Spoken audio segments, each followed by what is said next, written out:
Yes, I did it. I killed Yvette. I hated her so much. It flames on the side of my face, heaving breaths. In 1985, Hollywood churned out some of its most spectacular flops. Movies that tanked at the box office but later soared as cult classics through VHS rentals and midnight screenings. One director battled the studio system for 2 grueling years to get his film released. Another film's star nearly walked away after a harrowing on-set accident. A quirky board game even saved one beloved cult classic from obscurity. But the real shock? A Disney movie that left an entire generation traumatized. Here are 12 movies that flopped in 1985, but fans refuse to forget. Movie number 12, House. Tom Malone thought he was making a simple haunted house flick. He was wrong. House opened to empty theaters in April 1985, becoming a major commercial disappointment. Critics called it derivative and forgettable. But here's what they didn't see coming. The film's practical effects and surreal nightmare sequences would influence horror filmmakers for decades. The monster designs, created by a young team including future Academy Award winners, were so innovative that horror fans still dissect frame-by-frame breakdowns on YouTube today. The payoff? House spawned 3 sequels and became New Line Cinema's secret weapon in the direct-to-video market, proving that sometimes the best revenge is longevity. Movie number 11, Life Force. Tobe Hooper, fresh off directing Poltergeist, wanted to create the ultimate space vampire epic. What he got instead was a massive disaster that bombed spectacularly at theaters worldwide. Canon Films was hemorrhaging money, and critics called it an expensive mess. The truth behind the chaos? The film's infamous nude scenes weren't just for shock value. They were integral to the story's mythology about life force energy. Matilda May, the film's lead, performed her role with such commitment that she refused to use a body double for any scene, despite the physical and emotional demands. Can you imagine the pressure of carrying a massive sci-fi epic on your shoulders while literally bearing your soul? That dedication created one of cinema's most haunting performances, and Life Force is now considered a masterpiece of body horror and cosmic terror. Movie number 10, The Stuff. Larry Cohen had a brilliant idea. What if America's favorite dessert was actually a parasitic alien organism? Studios thought he was crazy. The Stuff opened in October 1985 to empty theaters, becoming a massive flop. Here's the kicker. Cohen shot the entire film guerrilla style in New York, often without permits. The famous scenes of people consuming the white, creamy stuff were filmed using real industrial foam that actors actually had to taste. Michael Moriarty later revealed he got sick multiple times during filming, but kept going because he believed in Cohen's vision. The result? A satirical masterpiece that predicted our modern obsession with processed foods and consumer culture. Today, The Stuff is taught in film schools as a perfect example of low-budget filmmaking with a high-concept message. If you think eating foam for a movie is crazy, smash that like button, because we're about to dive into some truly disturbing behind-the-scenes moments. The next stories involve real injuries, psychological breakdowns, and one director who literally never recovered. Subscribe now, because what's coming will make you question everything you thought you knew about these innocent films. Movie number 9, Explorers. Joe Dante was given a massive budget and told to make a family-friendly sci-fi adventure. What Paramount didn't expect was for him to create something so weird, so uniquely 80s, that it would confuse audiences and critics alike. Explorers bombed hard, becoming a major disappointment. Behind the scenes, young Ethan Hawke was making his film debut alongside River Phoenix. But here's what most people don't know. The film was released unfinished. Dante ran out of time and money, leaving several key sequences incomplete. He's gone on record saying he's never watched the final cut because it's just too painful. Yet that rough, unfinished quality is exactly what makes Explorers magical. It captures the genuine wonder of childhood imagination better than most polished blockbusters ever could. Movie number 8, Enemy Mine.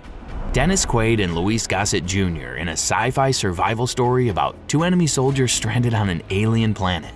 It sounds like a guaranteed hit, right? Wrong. Enemy Mine crash-landed as a massive failure despite its big budget. The production was a nightmare. Quaid later admitted he was struggling with cocaine addiction during filming, sometimes showing up to set unprepared. But Luis Gossett Jr., already an Oscar winner, took the young actor under his wing. Their real-life mentorship created an authentic bond that translates beautifully on screen. What's remarkable is how this failed film tackled themes of racism, parenthood, and humanity that were decades ahead of their time. The alien makeup, which took 6 hours daily to apply to Gossett Jr., is still considered some of the best prosthetic work ever created. Movie number 7, Return to Oz. Disney thought they could recapture the magic of The Wizard of Oz with a darker, more faithful adaptation of L. Frank Baum's books. They were wrong. Return to Oz terrified children and confused parents, becoming a disaster despite Disney's huge investment. Here's the disturbing truth. The film's infamous wheelers, those roller skating creatures with wheels for hands and feet, were originally going to be even more nightmarish. Test audiences were so traumatized that Disney had to cut several scenes. Even after credits, many theaters received complaints from parents whose children had nightmares for weeks. But that's exactly why Return to Oz endures. It respected children's intelligence and didn't shy away from genuine peril and darkness. Fairuza Balk's haunted performance as Dorothy created a character dealing with real trauma, not just a simple adventure. Movie number 6, Fright Night. Chris Sarandon wanted to play a vampire so badly that he took a massive pay cut to star in this modern take on Dracula. Fright Night opened in August 1985 to modest box office returns, barely turning a profit. The film's secret weapon was Roddy McDowall as Peter Vincent, a washed-up horror host who becomes a real vampire hunter. McDowall drew from his own experiences as a former child star who'd fallen out of Hollywood favor. His performance was so authentic, he was essentially playing himself. What transformed Fright Night from a minor hit to a beloved classic was its perfect balance of genuine scares and knowing humor. It arrived just as the horror genre was becoming self-aware, and it played that line perfectly. The film spawned sequels, a remake, and influenced countless horror comedies. Movie number 5, Lady Hawk. Coming off Superman, Richard Donner wanted to create a medieval love story with real emotional weight. Lady Hawk had everything. Michelle Pfeiffer at her most beautiful, Rutger Hauer at his most mysterious, and a tragic curse that kept lovers apart, but it still flopped. Here's what killed it at the box office: the synthesizer soundtrack. Alan Parsons' project created a completely electronic score for a medieval fantasy, and audiences couldn't connect with it. The anachronistic music choice became a running joke among critics. But time has been kind to Lady Hawk. The synth score that once seemed ridiculous now feels boldly innovative. The film's themes of eternal love and redemption, combined with stunning European locations, have made it a romantic fantasy that fans refuse to let die. Movie number 4, Young Sherlock Holmes. Steven Spielberg produced this origin story about teenage Holmes and Watson, featuring groundbreaking CGI effects. Despite the pedigree, it was a huge flop for Paramount. The film's stained glass night sequence was one of the first fully computer-generated characters in cinema history. The team at Industrial Light and Magic spent months creating just 2 minutes of footage. John Lasseter, future Pixar founder, worked on the sequence and later said it convinced him that computer animation was the future. That technical innovation is exactly why Young Sherlock Holmes endures. It was literally decades ahead of its time, pioneering techniques that wouldn't become standard until the late 90s. The film predicted the future of cinema while telling a classic detective story. Movie number 3, Brazil.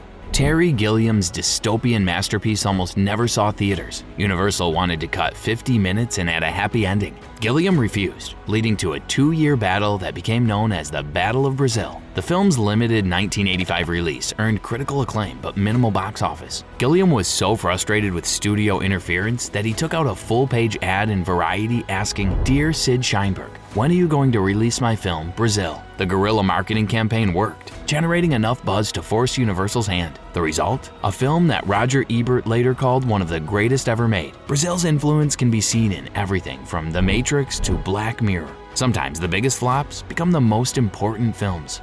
Movie number 2, Legend. Ridley Scott wanted to create the ultimate fairy tale, spending an enormous budget on elaborate sets and costumes. Legend opened to disappointing returns, becoming a failure. American audiences found it too slow, too European, too weird. Tom Cruise, still early in his career, nearly quit during production. The massive Pinewood Studios sets caught fire during filming, destroying months of work. Cruise's stunt double was severely burned, and the young actor was so shaken he considered walking away from Hollywood entirely. But Tim Curry's performance as the Lord of Darkness became the stuff of nightmares and dreams. His 6-hour makeup sessions created one of cinema's most iconic villains. The film's visual splendor influenced fantasy filmmaking for decades. Just look at the Lord of the Rings trilogy. Movie number 1, Clue. Jonathan Lynn adapted the board game Clue into a murder mystery comedy with multiple endings. Theaters showed different versions and audiences were supposed to return to see all 3 conclusions. They didn't. Clue bombed spectacularly, becoming a major box office bomb. Here's the brilliant truth behind the failure. The film's rapid-fire dialogue was delivered at a pace most audiences couldn't follow in 1985. Madeline Kahn, Christopher Lloyd, and Tim Curry were performing at theatrical speed, requiring viewers to pay constant attention. It was comedy for smart people, and smart people don't always make blockbusters. But Clue found its audience on home video, where viewers could rewind and catch every brilliant joke. The film's cult status exploded with each new generation discovering it. Today, it's considered one of the greatest comedy screenplays ever written. That's the power of 1985's forgotten films. They dared to be different, to challenge audiences, to risk everything for their vision. They bombed because they were ahead of their time, and they endured because time finally caught up. If you love discovering the hidden stories behind cinema's greatest failures, smash that subscribe button and ring the notification bell. We've got more behind-the-scenes secrets coming your way, including the story of how one 1986 flop accidentally created the modern blockbuster formula. Trust me, you won't want to miss that revelation.